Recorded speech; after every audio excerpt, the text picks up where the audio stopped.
अस्सलाम वालेकुम students, second year physics में इलेक्ट्रोस्टैटिक चैप्टर में गॉसेस लॉ बहुत ही हम कह सकते हैं एक फंडामेंटल एक बुनियादी लॉ है जो कि इलेक्ट्रिक इंटेंसिटी E को कैलकुलेट करने के लिए इस्तेमाल होता है। गॉसेस लॉ इटसेल्फ तो एक शॉर्ट स्टेटमेंट होगी, आप देखेंगे, लेकिन इससे हम 3 एप्लीकेशंस पढ़ेंगे जो कि एनुअल पेपर में लॉन्ग क्वेश्चन के स्टैंड पॉइंट से इंपॉर्टेंट हैं। तो फिलहाल अभी हम स्टेटमेंट की तरफ जाएंगे कि गॉसेस लॉ क्या है। स्टूडेंट, अगर हमारे पास एक क्लोज सरफेस हो और रीसेंट टॉपिक में हमने क्लोज सरफेस के अंदर से इलेक्ट्रिक फ्लक्स जो है ना उसको कैलकुलेट किया था।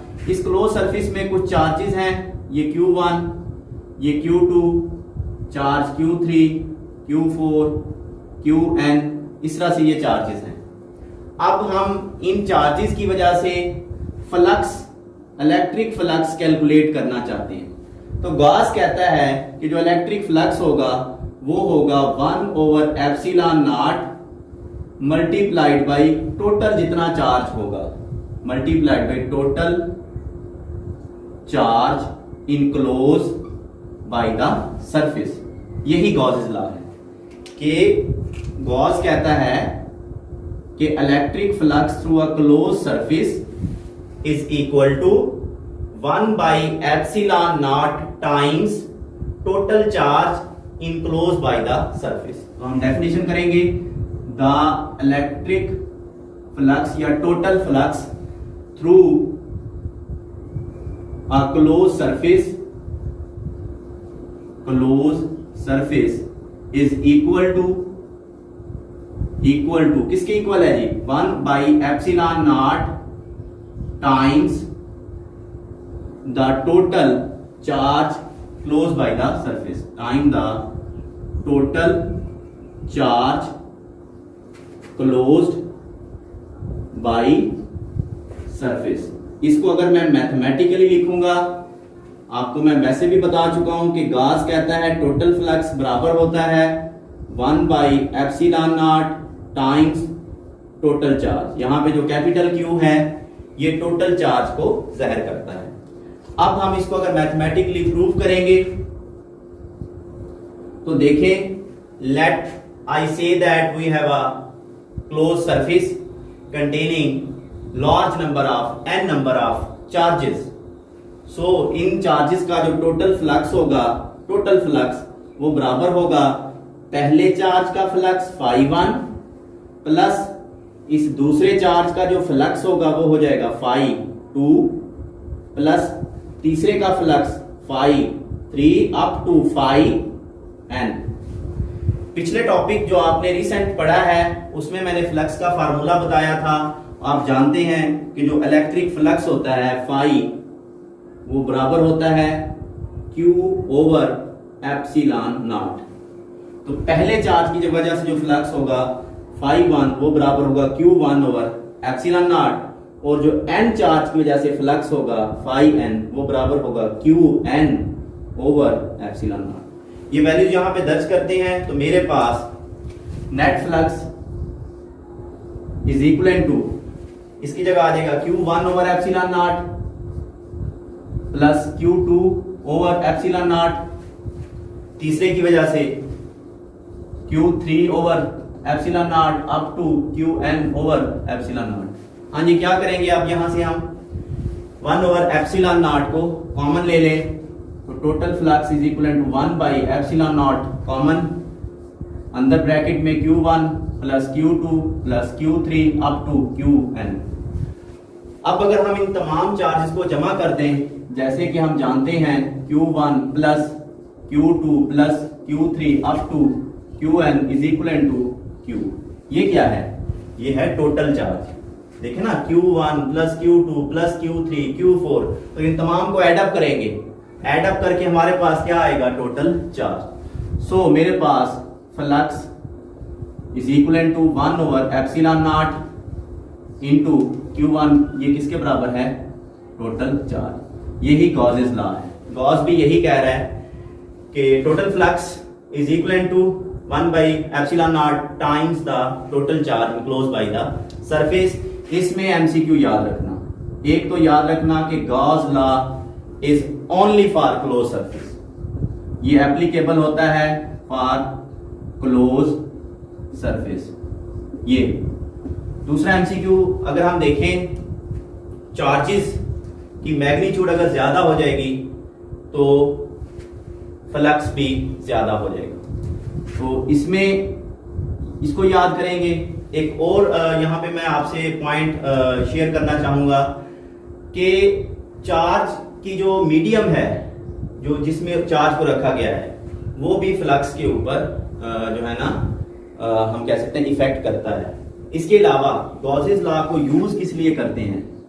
Use of Gauss law, it is used to calculate the electric field intensity, it is used to calculate the electric field intensity E. याद रखना, ये भी एक शॉर्ट क्वेश्चन है।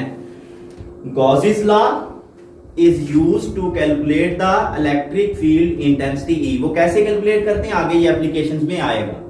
फिलहाल गॉसेस लॉ को अप्लाई करने से पहले हम एक गॉसियन सरफेस लेते हैं। गॉसियन सरफेस, अब ये गॉसियन सरफेस क्या है? ये यूं समझ लें, ये एक इमेजिनरी क्लोज सरफेस है ऑफ आर्बिट्रेरी शेप। इसकी शक्ल कोई भी हो सकती है। गॉसियन सरफेस एक क्लोज सरफेस है, शेप इसकी आर्बिट्रेरी है। ये वहां पे ली जाती है ये सरफेस जहां पे आपने इलेक्ट्रिक इंटेंसिटी ई को कैलकुलेट करना हो। जिस जगह पे ई कैलकुलेट करना है वहां पे हम कौन सी सरफेस लेते हैं? Gaussian surface. और गॉसियन सरफेस के ऊपर फिर कौन सा लॉ लगा देते हैं? Gauss's law. तो हम कहेंगे इमेजिनरी क्लोज सरफेस, एक टोटल ये इमेजिनरी क्लोज सरफेस है of arbitrary shape, arbitrary shape, इसकी शेप कोई भी हो सकती है, which passes through a point, ये सरफेस उस पॉइंट से गुजरेगी, passes from point where electric intensity E is to be calculated, जहां पे हमने इलेक्ट्रिक इंटेंसिटी ई को क्या करना है? कैलकुलेट करना है। तो ये गॉसियन सरफेस जो है, ये डेफिनेशन याद रखना। अब गॉसियन सरफेस तो चलो ठीक है, जब हम इलेक्ट्रिक इंटेंसिटी ई कैलकुलेट करेंगे, इससे रिलेटेड कुछ हम कहेंगे पॉइंट्स हैं जो आपने याद रखने हैं। सबसे पहला काम जब आपने गॉसेस लॉ को अप्लाई करना है, सबसे पहला काम वो है गॉसियन सरफेस को इमेजिन करना। पहला काम आप क्या करेंगे? गॉसियन सरफेस को हम लेट करेंगे, जो कि मैं आगे चल के इसकी एप्लीकेशन में आपको ये बताऊंगा। दूसरा काम आपने क्या करना है? Calculate the charge enclose by the Gaussian surface. इस गॉसियन सरफेस के अंदर चार्ज कितना है, वो चार्ज आपने कैलकुलेट करना है। दूसरे नंबर पे calculate the charge enclose bye Gaussian surface. Gaussian surface का चार्ज इनक्लोज आप कैलकुलेट करेंगे। तीसरे नंबर पे, ये सेकंड लास्ट है, आपने देखना है कि यहां पे फ्लक्स कितना है, तो आपने फ्लक्स कैलकुलेट करना है। तीसरे नंबर पे calculate the flux through the Gaussian surface. आखिरी नंबर पे अप्लाई करना है गॉसेस लॉ को। Apply Gauss's law, Gauss's law को अप्लाई करें to find electric intensity E. ये अगर आपको पॉइंट्स मुश्किल लग रही हैं, मतलब ये जैसे ही हम अप्लाई करेंगे, आई होप सो आपको क्लियर होंगे।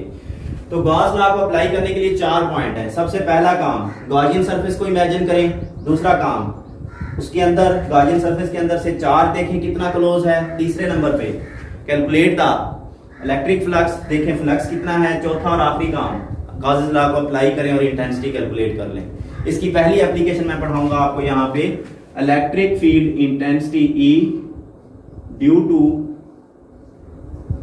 a conducting hollow sphere, hollow sphere, hollow खाली एक स्फीयर को कहेंगे।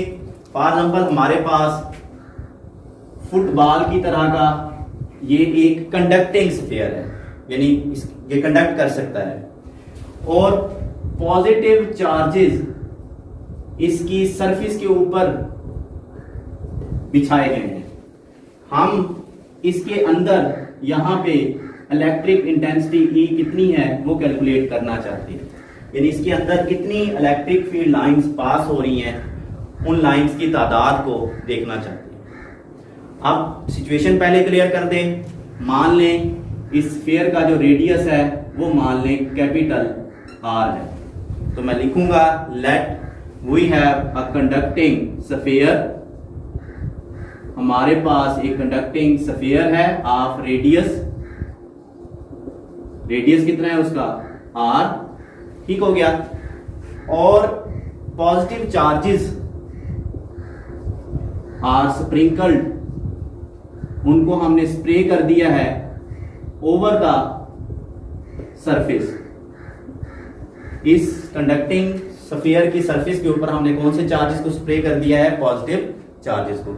We want to calculate electric intensity E inside the sphere. अब फुटबॉल है, पूरे फुटबॉल के ऊपर पॉजिटिव चार्जेस स्प्रे करके उसके अंदर देखना चाहते हैं इंटेंसिटी E कितनी है। ये छोटा सा एक हम कह सकते हैं इसका थीम है। अब इंटेंसिटी कैलकुलेट करने के लिए ये 4 पॉइंट्स हैं। सबसे पहला काम हम इमेजिन करेंगे गॉसियन सरफेस, गॉसियन सरफेस, हाँ जी आपको बताया था गॉसियन सरफेस एक इमेजिनरी क्लोज सरफेस। ये देखिए अब मैं गॉसियन सरफेस लेने लगा हूं, ये यहां पे ये एक फर्जी एक सरफेस ले लिया मैंने, ये भी 3 डायमेंशनल होगी, लेकिन ये सरफेस वहां से गुजर रही है जहां पे हमने E को कैलकुलेट करना है। तो हमने इमेजिन की क्लोज गॉसियन क्लोज सरफेस, और आपको क्लियर नजर आ रहा है it passes from that point where electric intensity E is to be calculated. इस सरफेस का जो रेडियस है वो मान लें R प्राइम है, तो ऑफ रेडियस, इसका रेडियस बता देंगे कितना है students, R prime, such that जो ये R है, R वो बड़ा है R प्राइम से, आपको डायग्राम में क्लियर नजर आ रहा है। चलें जी, एक चीज अप्लाई होगी। अब दूसरा number, calculate the charge enclose by the Gaussian surface. इस गॉसियन सरफेस के अंदर कितना चार्ज है, आप जरा गौर करें तो आपको क्लियर है कि चार्ज तो सरफेस के ऊपर हमने बिछाया था, इस सरफेस के अंदर चार्ज कोई नहीं है। तो charge enclose bye Gaussian surface, तो देखते हुए सिचुएशन देखते हुए गॉसियन सरफेस के अंदर कोई चार्ज नहीं है, तो Q किसके बराबर होगा, चार्ज 0 के बराबर। 2 पॉइंट्स आई होप सो आपको क्लियर होंगे। तीसरा पॉइंट ये था कैलकुलेट द फ्लक्स। तो कैलकुलेट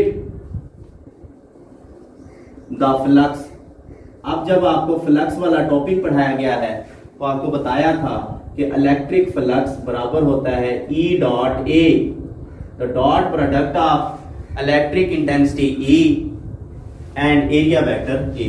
तो ये मेरे पास फ्लक्स किसके बराबर होगा, EA के बराबर होगा। चलें जी, फ्लक्स भी कैलकुलेट हो गया। चौथा और आखिरी काम, apply the Gauss's law, apply the Gauss's law to calculate the flux.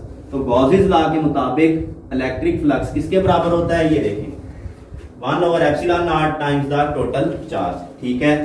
तो फ्लक्स हो जाएगा 1/ε0 टाइम्स द टोटल चार्ज। अब आप बताएं इस गॉसियन सरफेस के अंदर टोटल चार्ज कितना था, ये देखिए कितना था, 0।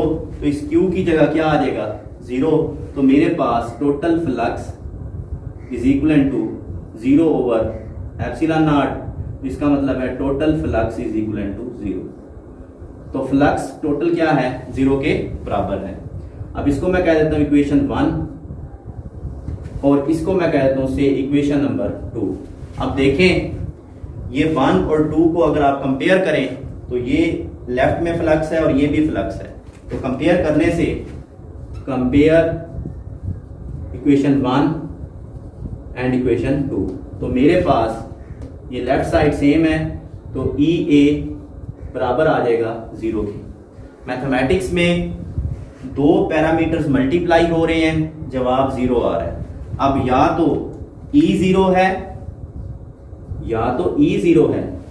या फिर ये एरिया 0 है। आप जानते हैं एरिया कभी भी 0 नहीं हो सकता, area is not equal to 0। तो इसका मतलब है E किसके बराबर है, 0। ये एमसीक्यू भी है कि हालो स्फीयर के अंदर इंटेंसिटी E की वैल्यू 0 होती है। हमारा यही मकसद था ना कि इस स्फीयर के अंदर E कितना है, इंटेंसिटी कितनी है, कितनी लाइनें आ रही हैं। तो यूं समझें यहां पे कोई इलेक्ट्रिक फील्ड लाइन नहीं आ रही। हालो स्फीयर के अंदर इलेक्ट्रिक इंटेंसिटी E क्या होती है, 0 होती है। अब इसमें जो है ना आखिर में हम अगर देखें, हमने गॉसेस लॉ को पढ़ा है, डेफिनेशन आसान है, उसको प्रूव भी किया है। उसको अप्लाई करने के कुछ तरीके हैं। गॉसियन सरफेस, उसके 4 पॉइंट्स थे, वो पॉइंट्स याद कर लें। पहली एप्लीकेशन पढ़ी है electric intensity E due to hollow conducting sphere. हमारे पास सिचुएशन ये थी कि एक हालो अंदर से खाली स्फीयर था, उसके ऊपर सरफेस के ऊपर चार्ज थे, उसके अंदर E कैलकुलेट करना था। तो हमने जो है ना गॉसेस लॉ को अप्लाई किया और हमें पता चला कि इनसाइड हालो स्फीयर इंटेंसिटी 0 होती है। नेक्स्ट इसकी हम एप्लीकेशंस इंशाल्लाह पढ़ेंगे। अपना ख्याल रखिएगा। अल्लाह हाफिज।